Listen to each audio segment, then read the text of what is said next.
pertama kalinya gitu, sekitar 4-5 tahun yang lalu gue pernah ketemu, dan itu pertama kali. Tapi lama-lama gue jadi tahu jawabannya, dan karena udah sering ngobrol akhirnya gue tahu beberapa hal tentang rombongan Vespa ekstrim seperti ini. Yang pertama, banyak yang tanya botol-botol itu untuk apa, kain-kain itu fungsinya untuk apa, kenapa ditutup-tutup gitu. Jadi jawaban mereka juga beda-beda ya, mereka punya jawaban masing-masing. Yang pertama itu yang menurut gue paling keren itu jawabannya adalah ketika salah satu anak Vespa ekstrim gue tanya, mereka jawab itu adalah botol-botol dan kain-kain itu adalah sebuah identitas dari Vespa ekstrim ini. Kalau Vespa ekstrim ya begitu gitu. Jadi ada plastiknya, ada kain-kainnya, ditali pakai bambu, bambunya ditali-tali pakai karet. Itu adalah sebuah identitas dari Vespa ekstrim gitu. Itu yang pertama. Terus jawaban yang kedua, ada juga yang menjawab botol-botol dan kain-kain itu tujuannya adalah untuk melindungi mereka ketika kena angin pas lagi jalan, kena air hujan, kena terik matahari misalnya. Jadi fungsinya salah satunya juga itu. Jadi ada mereka yang menjawab seperti itu. Jadi untuk melindungi mereka ketika terkena panas matahari, hujan ataupun angin pas motornya lagi jalan.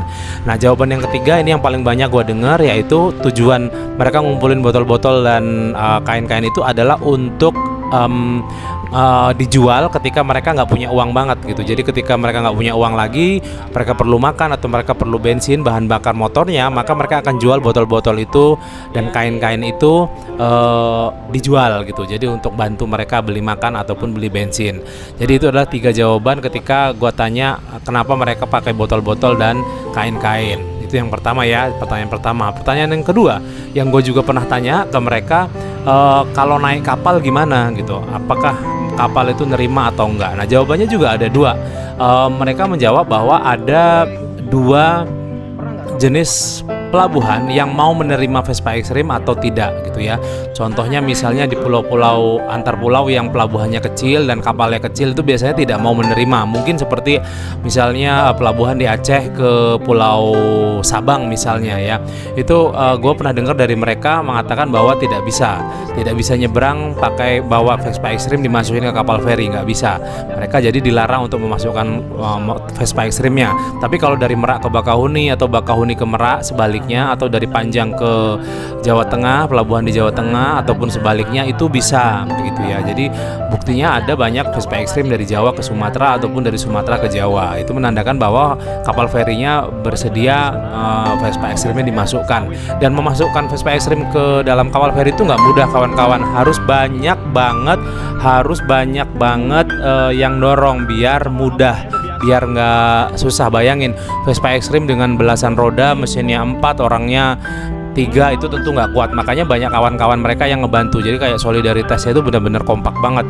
Beberapa orang akan bantu ngedorong, mungkin mereka dari Palembang atau mereka lagi ada di Bandar Lampung, datang hanya untuk bantu ngedorong Vespa ekstrimnya. Jadi luar biasa sih kalau gue dengar cerita itu. Jadi jenis pelabuhannya juga ada 2, yang nerima dan ada yang nggak nerima. Terus biayanya berapa? Biayanya hampir sama kayak biaya mobil. Makanya mereka kalau mau nyebrang itu harus kumpulin uang dulu, memastikan bahwa uangnya cukup untuk nyebrang lewat pelabuhan itu, karena biayanya sama kayak biaya mobil. Jadi lumayan mahal ya guys.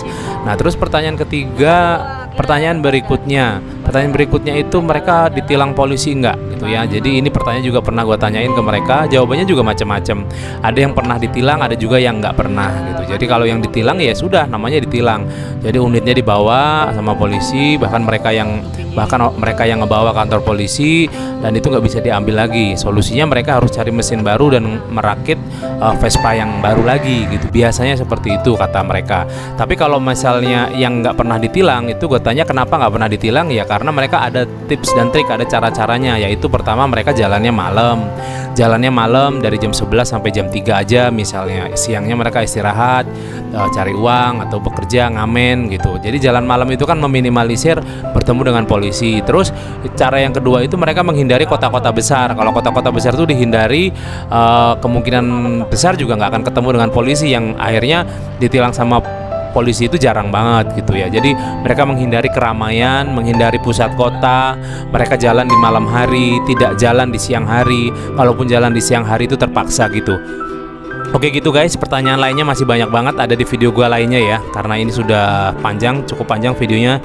Terima kasih yang sudah menyimak. Sampai ketemu lagi di video lainnya. Bye.